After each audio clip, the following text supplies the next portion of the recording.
एक बार मुनि श्रेष्ठ नारद ऋषि घूमते हुए गिरिराज विंध्य पर्वत पहुंचे। विंध्य ने बड़े आदर सम्मान के साथ उनकी विधिवत पूजा की। मैं सर्वगुण संपन्न हूँ, मेरे पास हर प्रकार की संपदा है, किसी वस्तु की कमी नहीं है। इस प्रकार के भाव को मन में लिए विंध्याचल नारद जी के समक्ष खड़ा हो गया। अहंकार नाशक श्री नारद जी ने विंध्याचल के अभिमान से भरी बात सुनकर लंबी सांस खींचते हुए चुपचाप खड़े रहे। उसके बाद विंध्य पर्वत ने पूछा, आपको मेरे पास कौन सी कमी दिखाई दी?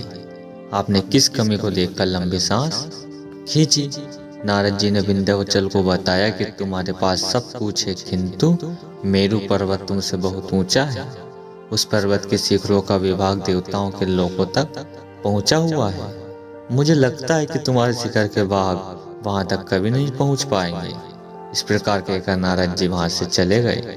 उनकी यह बात सुनकर विंध्याचल को बहुत पछतावा हुआ। वहां दुखी होकर मन ही मन शोक करने लगा।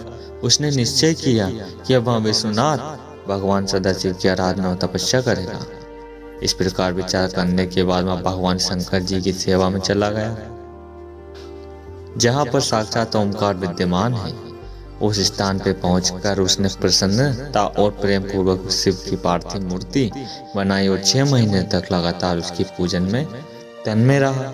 वह शंभु की आराधना पूजा के बाद निरंतर उनके ध्यान में तल्लीन हो गया, अपने स्थान से इधर उधर नहीं हुआ। उसकी कठोर तपस्या को देखकर भगवान शिव उस पर प्रसन्न हो गए। उन्होंने विंध्याचल को अपना दिव्य स्वरूप प्रकटित कर दिखाया, जिसका दर्शन बड़े बड़े योगियों के लिए भी अत्यंत दुर्लभ होता है। सदाशिव भगवान प्रसन्नता पूर्वक विंध्याचल से बोला, विंध्य मैं तुम पर बहुत प्रसन्न हूँ। मैं अपने भक्तों को उनका अभिष्ट वर प्रदान करता हूँ, इसलिए तुम वर मांगो। विंध्य ने कहा, देवेश्वर महेश, यदि आप मुझ पर प्रसन्न हैं तो भक्त वत्सल हमारे कार्य की सिद्धि करने वाली यहाँ अभिष्ट बुद्धि हमें प्रदान करें।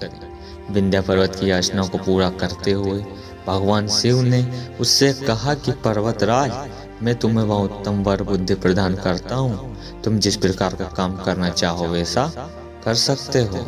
मेरा आशीर्वाद तुम्हारे साथ है, तथास्तु। भगवान शिव ने जब विंध्य को उत्तम वर दे दिया, उसी समय देव तथा शुद्ध बुद्धि निर्मल चित्त वाले ऋषिगण भी वहां आ गए। उन्होंने भी भगवान शंकर की विधिवत पूजा की और उनकी स्तुति करने के बाद उनसे कहा, प्रभु आप हमेशा के लिए यहाँ स्थिर होकर निवास करो। देवताओं की बात से महेश्वर भगवान शिव को बड़ी प्रसन्नता हुई। लोगों को सुख पहुंचाने वाले परमेश्वर शिव ने उन ऋषियों तथा देवताओं की बात को प्रसन्नता पूर्वक स्वीकार कर लिया। वहां स्थित एक ही ओमकार लिंग 2 स्वरूप में विभक्त हो गया।